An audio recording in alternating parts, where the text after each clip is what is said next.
Hello, everybody, and thanks for joining me on this episode of The Physician's Mind. I'm your host, Curtis Wilkerson. I'm an incoming medical student, and I created this show because I believe it's important to engage the curious mind to help optimize the journey of lifelong learning and self-improvement in medicine and beyond. Today, I was honored to speak with Dr. Shafic Sraj. Dr. Sraj is an orthopedic hand and upper extremity surgeon. He specializes in wide-awake care, in-office surgeries, and point-of-care ultrasound.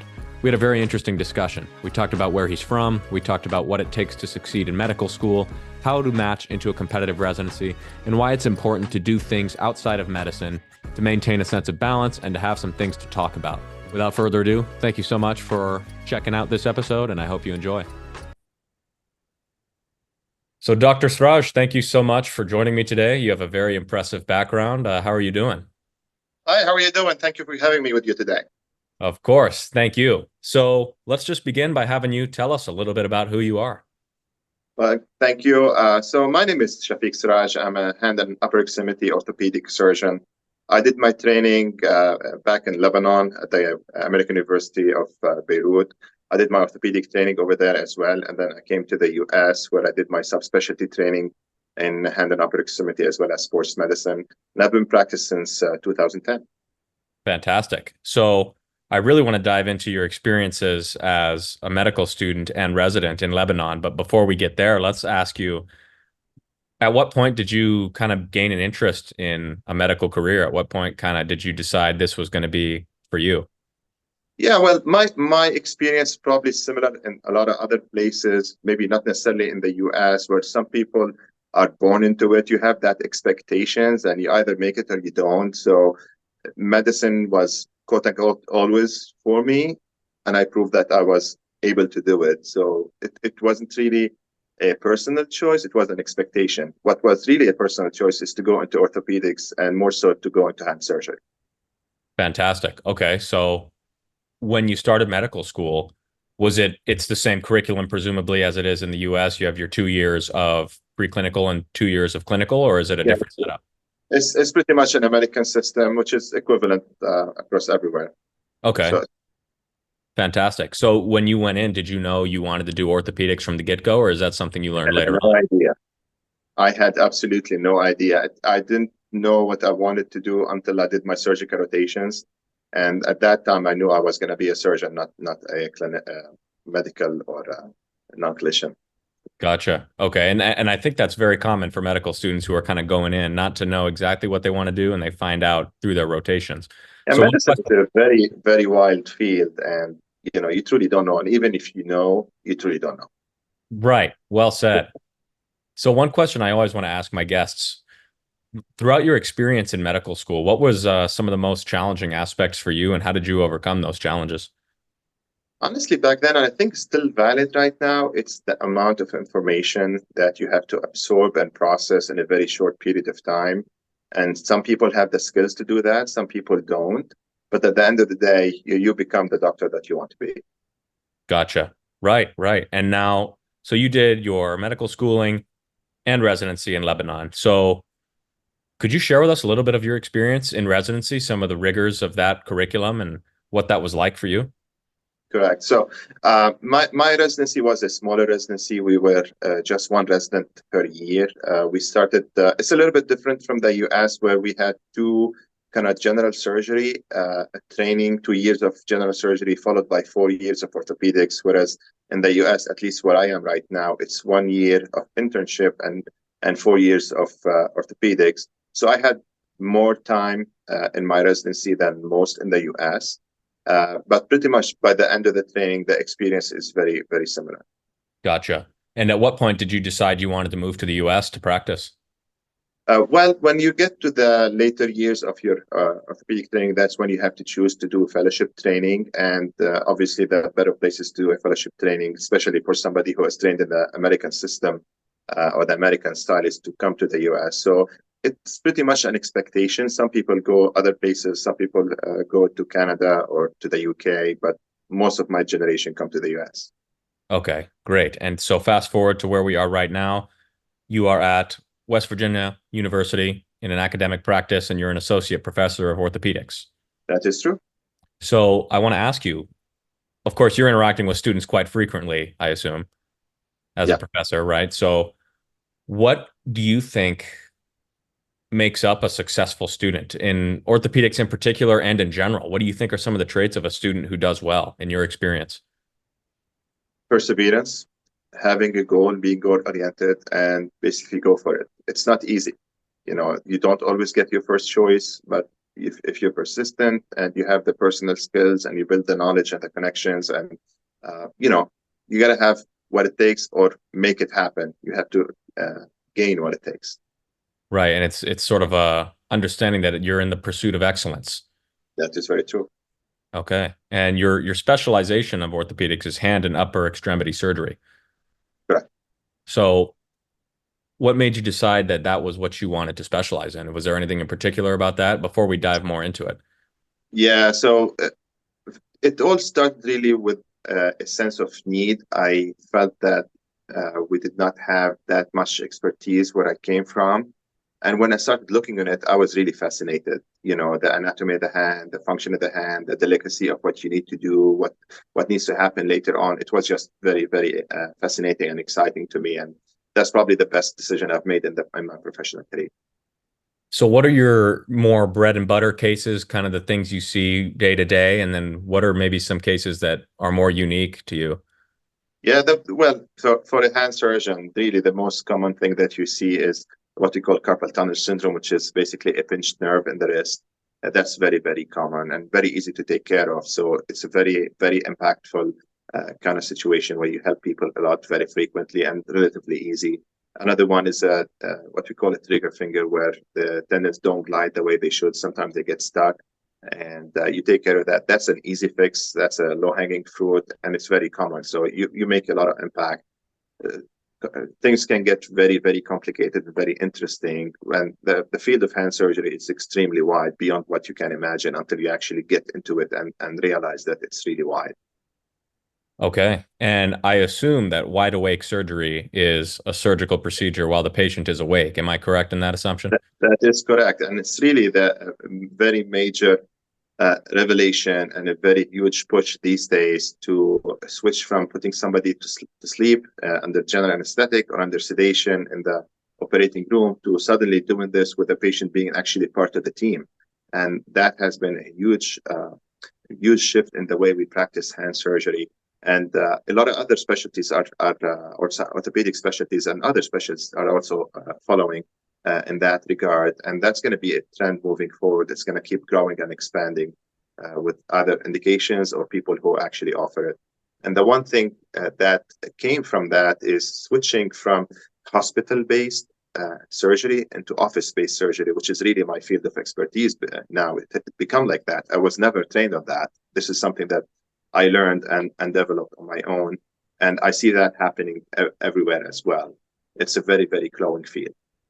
So the wide awake surgery enables you to, I suppose, practice more efficiently, given that you won't have to travel to a hospital and you can do your procedures in office. Correct. So wide awake surgery means you are doing the surgery with a patient awake. It's just as simple as that. And there's a lot of technical aspect to it that's probably beyond the scope of this discussion. But because you can do that, now you're not limited by the hospital restrictions. So you can take your surgery to your office. And if you are equipped and capable and have the staff to do it, then you suddenly freed your patient and yourself from all the requirements and the restrictions that are put there for everybody in the hospital that do not necessarily apply to you. Gotcha. And of course, orthopedics is a very complex, nuanced field of study. So could you share with us what some of your responsibilities are as an associate professor of orthopedics? So as an associate professor, I educate my residents, I educate my medical students about the musculoskeletal systems and how it should function, how things can go wrong, and what we can do to take care of that. And obviously, I'm a specialist in hand upper extremity, and I have a deep interest in awake surgery, so I educate them on how we can take care of this in those specific scenarios. And how do you keep up to date with updates in your field, whether that's reading through studies or different sort of papers? How do you keep up to date with the current research and whatnot? Yeah, I'm one of those guys who keep looking. So I get all sorts of updates and newsletters and table of contents in my email. I always screen through them, and I picked some of the articles. Actually, I'm responsible for one aspect of sharing those with my colleagues. I'm always up to date on select social media where other colleagues and people who have shared interest, they share their own information. We also share things that we develop that do not necessarily make it to the medical literature, but can be groundbreaking. So I consider myself pretty much up to date. Fantastic. Of course. Now, I'm interested in your decision to pursue an MBA. Um, at what point did you decide that that would be something you would pursue, and how do you think that's benefited you in medicine? When at least my generation, there was a disconnect between the practice of medicine and taking care of patients. Just practicing medicine is, at least traditionally, was taking care of your own clinic, of your own staff. And suddenly people started moving into an employed practice. So there was a generational gap of how to manage things other than just seeing a patient and perform a surgery or provide a prescription. So I noticed that there is something missing, and I decided, the one way for me to fill that gap is to pursue higher education. So I went back to school and learned about business. That's great. I think business is such a valuable skill set to have in medicine because, like you mentioned, there's so much more that goes into it, and it's valuable to have that higher education. Very So, true. what would you recommend for a student that's perhaps confused about what they want to do and they know they want to learn more about finance and business, but they're also interested in medicine? Somebody who's perhaps in their undergraduate schooling or even in medical school, what kind of recommendations would you have That, for them? that, that's really a tough choice. You probably, if you want to end up being a physician with a business background, I think you should start by focusing on being a physician first, while keeping your eyes open on the business side, because it's not easy to go through medical school. I don't want it to jeopardize your medical training, because if you do that, you will not be able to keep up later on. You will find yourself eventually at a stage where if you don't already have the skills and the knowledge and the exposure to the business side, you will have opportunities to learn. And it doesn't really take an MBA to do that. There are many venues where you can learn. One of them is formal training, but a lot of it are actually through different uh, modules or smaller training or exposures. And this is something we're trying to promote in physician training, whether is it through medical school or through residency or after you're done training through your medical associations. It's becoming much more popular because it's not just me. The field of medicine has noticed that there's something that we need beyond just how to take care of patients. Right, absolutely. So understanding your craft first, mastering medicine, and then perhaps considering more exploration into the business realm. Correct, because remember, you're not just taking care of one patient at a time. You work within a system, so you have to learn how the system functions, what the constraints you have with. It's just not a matter of doing one thing at a time. That you have to have a better grasp of the big picture in order to function and in order to lead. Right. Makes complete sense. So you've obviously succeeded in the field. I want to ask you, what are some of your personal character traits or some habits that you have or have had throughout your time of study that you think were conducive to your success? Some of the most important ones. Probably the top two is one, perseverance. If you want something, you better keep working on it. It may not work out the way you want it, but if you have the willpower and the energy, and you really believe in it, you will get there. And the other one is to be consistent and reliable. Nobody wants to deal with somebody who's not, there when they need them. So consistency, persistence, uh, is very important. Right. 100%. Now, I asked you what you think are some of the successful traits of medical students, right? Those are the guys that are, of course, competing for those residency slots. So let's shed some light on those who are actually within residency, even more challenging curriculum than medical school, some would argue. What would you say that you've seen in the residents that makes them successful among some of the other traits, like you mentioned, with perseverance? When we do our interviews for the residency slots, and we do a lot of interviews for just a few spots, um, the first stage of screening is to make sure that you are a good physician, that you have the training, that you have what it takes to become a good surgeon. The second level, this is where medical students will shine, is what do you bring that's not just part of your medical school curriculum? Do you have personal experiences? Do you have the reason to excel and succeed? Can you work well with the team? Can you provide something else? Did you have some other experiences like yourself? You have your own podcast. That is something that will make people notice that you have some skills that not everybody else has it. So when you have time, if you have certain skills or if you have certain experiences, make sure that they show during your interview. Right. Okay. That's fantastic advice. And thank you, by the way. Thank you. So of course, you have to be a good physician when you're applying. You have to show that you've excelled throughout your curriculum, but you can't just be a robot. You have to have some personality outside of that. And that makes complete sense because I've heard some residents share with me, it's like when they're selecting people that they've interviewed, sort of, it's kind of like, who would you want to wake up at 3 a.m. with and go on call? Like, those are the kind of people that you are going to be working with. So I suppose it's very important to have personality traits that mesh with the team. Yeah. So, okay.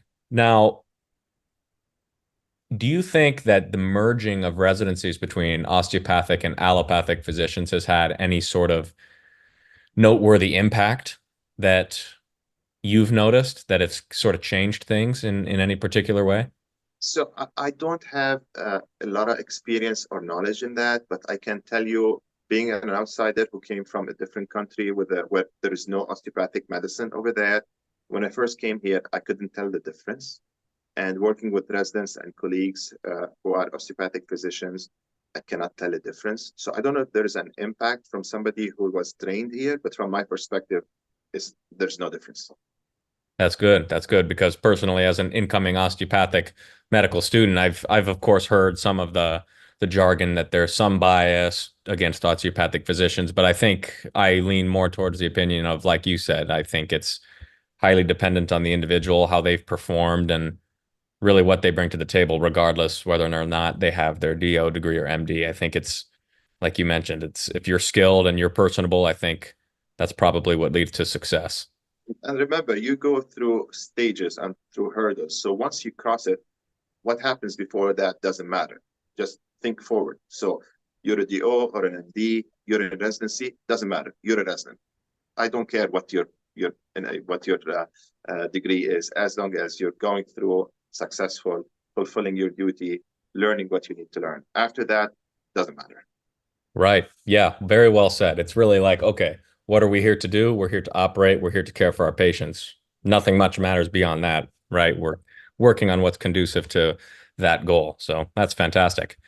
So I'm curious, Dr. Sraj, what are some of the things that you enjoy doing outside of medicine, right? What are some of your hobbies? What are some things that keep you lively? I have not been very consistent, having two kids that have been, chasing, taking them to different soccer games and what have you. But one thing that just literally just this summer, I decided to say, you know what? If my kids can do it, maybe I should try. I started playing soccer. I can't say I'm very good, but I'm okay. Nice. There we go. That's fun. I'm sure that's enjoyable playing around with the kids, right? Yeah. Good stuff. Good stuff. So, all right. Well, so far we've kind of talked about some of the challenges through medical school, some of the things that make up a successful student, successful resident, right? And how we're being able to work together with a team and showcase that you are more than just a excellent physician. I mean, when it comes to connecting with patients of different backgrounds, how do you suppose a good physician successfully approaches the care of patients from various backgrounds? Probably the best thing is to listen. And by listening, I don't mean recording what people say. Sometimes you have to listen between the lines. You can listen by just watching them. You assess what's going on. Sometimes you get information without actually talking to people. You just watch what's happening. Uh, Patients have different expectations. They come from different backgrounds, and the more you know about that, the better you can provide excellent care. Because at least when you start in the medical school, you're more structured. You think of systems and organs, but when you're practicing, you're actually taking care of people. So focus on the people aspect. The downside of this is sometimes you end up spending too much time and effort to take care of something that doesn't take a lot of time to take care of it. So you have to find your own balance, and that varies from one surgeon to another or one physician to another, varies from one patient to another. Uh, it's not as easy as it's said.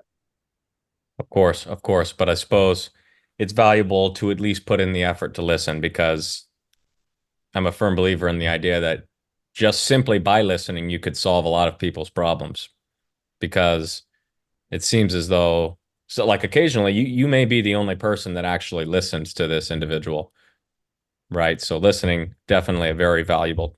And in the field of orthopedics, we're more into structural issues. You have a broken bone, you have a cut tendon, you have a pinched nerve, you have an injury, but you're still taking care of the patient as a whole. So recognize the patient and focus on the problem. Well said, sir. All right. So as we wrap up this interview here, I do want to ask you one final question as we part ways. For any of the students, residents, or physicians that may be listening to this podcast, do you have any parting piece of advice that you think would be valuable to share? I'll probably just repeat perseverance, uh, find what you want and go after it. Even if you have any difficulties with that, not everybody gets into orthopedics the first time, not everybody gets on the specialty they want, but there is something for you. So look for it, find it, don't give up. Absolutely. All right, Dr. Sraj, thank you so much for chatting with me today. Okay, thank you.